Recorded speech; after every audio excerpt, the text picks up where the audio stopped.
位聽眾大家好，又到咗大家最鍾意嘅收音機電台時間，我係海晴。喺呢一度呢，我就唔係虛擬主播啦，我係一個真人有血有肉嘅 DJ 主播，所以風格方面亦都會唔一樣，會同大家有更加多嘅交流，有機會會喺影片嘅結尾將大家嘅留言讀返出嚟，而且去回覆。總之就係同大家多啲互動，唔知你哋又鍾唔鍾意呢一種嘅方式呢？跟住落嚟為大家報道返兩段新聞，第一段係關於微軟話中國嘅黑客入侵美國政府，第二段係關於德國政府對中策略推遲發布。我哋首先睇下第一則新聞嘅標題先。微軟稱中國黑客入侵美國政府及西歐機構，傳美國商務部長受害。中國駐英大使話造謠咁話喎。跟住我哋一齊睇下文章內容。被視為同中國政府比較友好嘅美國科技巨頭公司微軟喺11號嘅時候話，同中國政府有關嘅黑客自從5月份開始係進行緊一啲隱蔽嘅網絡間諜活動，秘密訪問咗大概25個組織嘅電子郵件賬戶，當中包括咗美國國務院同埋商務部嘅賬戶，同埋西歐嘅機構團體。對於呢件事，中國駐英大使館就否認指控，並表示呢件事係造謠。事源係微軟發表聲明就話，自從5月份開始，被稱為 Storm-0558 嘅黑客組織，通過偽造身份訪問佢哋公司嘅 Outlook 網絡電郵賬戶，當中涉及咗美國政府同埋其他機構，總共有25間嘅機構賬戶。微軟評估就話，黑客喺進行間諜工作，入侵電子嘅郵件系統嗰度收集情報，已經通過管理員直接聯繫所有目標組織或者受到攻擊嘅組織，幫佢哋進行翻調查同埋應對。但係微軟呢係冇具體咁樣透露邊一啲組織或者係政府受到影響，就係話黑客主要係用西歐嘅機構團體作為目標。而多間嘅美國媒體引述匿名嘅知情官員話，呢一次嘅行動係喺美國國務卿布林肯喺6月份訪華嘅前夕被發現。佢哋話呢一個主要係針對小範圍特定美國官員嘅精準打擊行動，對象就包括咗美國商務部長雷蒙多嘅 email。美國官員就覺得雷蒙多應該係唯一一個俾人 hack 咗嘅內閣級別官員。而美國嘅國安顧問蘇利文喺接受美國廣播公司嘅訪問嘅時候就話啦，美國係相當迅速咁樣發現咗聯邦政府賬戶俾人 hack 咗，並設法防止進一步嘅入侵。不過佢唔評論呢個黑客係咪嚟自於中國。另外有美國官員聲稱軍事情資嘅單位係冇受到影響，而白宮國安會發言人霍奇就話，俾人 hack 嘅唔係一啲機密嘅系統，當局已經即刻聯繫咗微軟去揾出雲端系統嘅脆弱之處。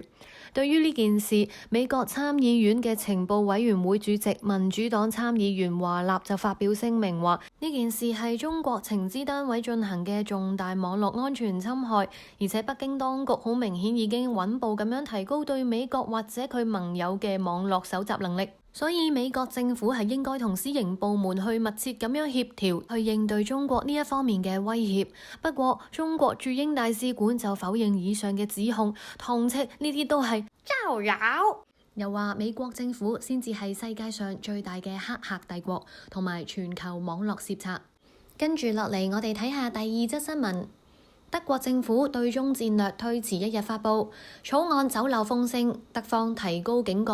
台灣參加國際組織，不違背一個中國。我覺得寫稿呢位朋友仔呢係嚴重咁樣考起我嘅廣東話發音㗎。佢將呢啲咁難讀嘅音呢黐埋一齊，有時我真係要不停咁樣去 repeat 咁樣錄到啱為止。好啦，跟住落嚟睇返正經嘅新聞內容。根據德國之聲台灣中央廣播電台嘅報導，由德國外交部牽頭起草嘅中國戰略草案第一稿，喺上年曝光以嚟一直都處於一個重新評估同埋修改嘅狀態。德國官方係對於外界高度保密，直到呢份原則性嘅文件喺正式出爐之前，其實所有人對佢所知嘅都唔多。不過德國之聲嘅報導就話，德國政府嘅中國戰略呼之欲出㗎啦。而根據德國商報12號報導，本來呢份文件係應該喺12號內閣會議上面敲定，但係由於北約峰會，所以推遲咗1日去到13號。而根據知情人士嘅透露，各方就爭議焦點達成咗妥協。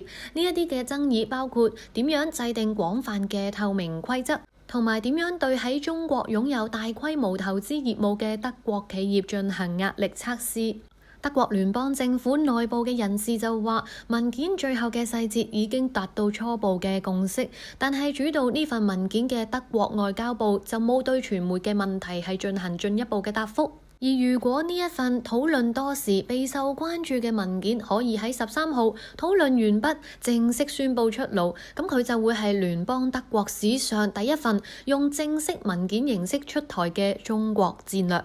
根據文章表示，中國戰略係以整合對華政策作為宗旨，為德國對華政策布條嘅一致性作出調整。德國商報點出咗內部嘅問題，佢哋指出各部委或者一啲司局單位同北京保持住某種嘅關係，每一個聯邦喺交往嘅做法亦都唔一樣。呢一種現象會導致一個後果，就係每個領域層面同中國打交道嘅時候表現都唔一致。相反，中國由於佢嘅權威統治，所以對外表現出係更加統一嘅行動。外界對於呢一份多次修改嘅中國戰略根本知道唔多，尤其上年第一份嘅戰略草案俾人洩漏咗去傳媒之後，柏林政府係提高咗警覺，到後嚟嘅討論同埋談判都係進行咗高級別嘅保密，以防走漏風聲。咁草案第一稿有咩內容呢？根據2022年11月嘅《明鏡週刊》報導，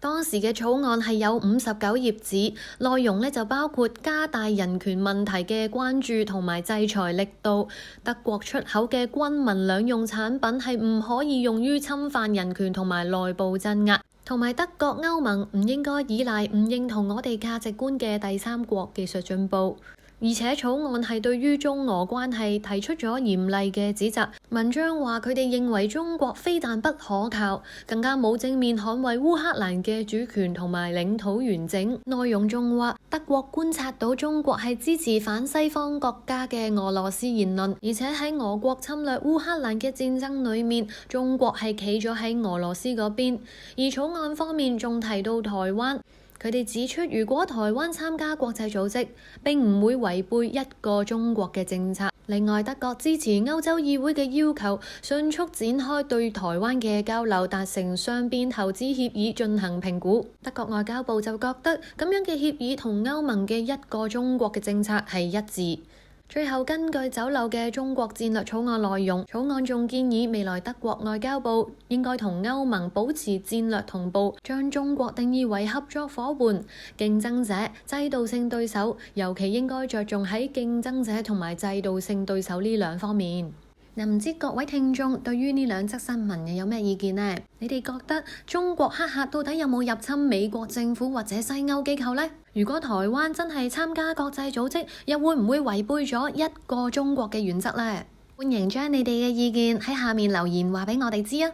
睇返上一次報道新聞嘅留言，有聽眾就留言話好欣賞你刻意讀返正音，由中國到中國嘅努力。冇錯，我哋而家每一次盡量都要將國同埋國係分開㗎。另外有聽眾就話唔鍾意睇 AI 新聞，因為如果唔係真人報呢，就寧願淨係聽聲，因為覺得 AI 始終都係假嘅。的而且確現階段嘅 AI 技術呢，我哋仍然要係繼續進步。不過相信呢，遲早有一日啦，AI 係可以表現得好自然。但係至於呢一日要幾耐呢，我哋都要啲時間去觀察。亦都有聽眾話呢 AI 嘅發音呢唔太自然。喺現階段嚟講 AI 對於學習廣東話呢都仲要需要一啲時間，因為一啲抑揚頓挫或者廣東話9個聲調嘅發聲，佢哋都未必掌握到住。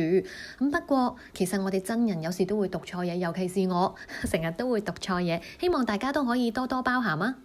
至於有聽眾話呢，真人讀稿配 AI 好啲，唔想望住一個畫面超過5秒，希望呢有啲唔同嘅變化，我哋都會明嘅。所以喺 AI 嘅新聞報導嗰度，我哋都會加插一啲配圖，希望日後可以做得更好。有聽眾就話其實收音機都 OK 㗎，加落 playlist 嗰度一次聽啊，一邊煮飯一邊行路一邊聽。其實我自己有時聽廣播都係咁樣㗎，不過記得留意返路面嘅安全。最後喺呢度咧，好多謝各位嘅聽眾啦，去留言俾我哋。你哋多啲嘅意見，我哋先會知道觀眾會鍾意啲乜嘢，會同你哋多啲交流，亦都會改善。我係海晴，希望你哋會鍾意我嘅方式，留言話俾我哋聽。每一個新聞主播都會有唔同嘅風格，你哋會鍾意邊一種呢？嗱，鍾意嘅話記得畀個 like 我哋，同埋 share 呢段片出去畀身邊嘅朋友啦。我哋下次再見。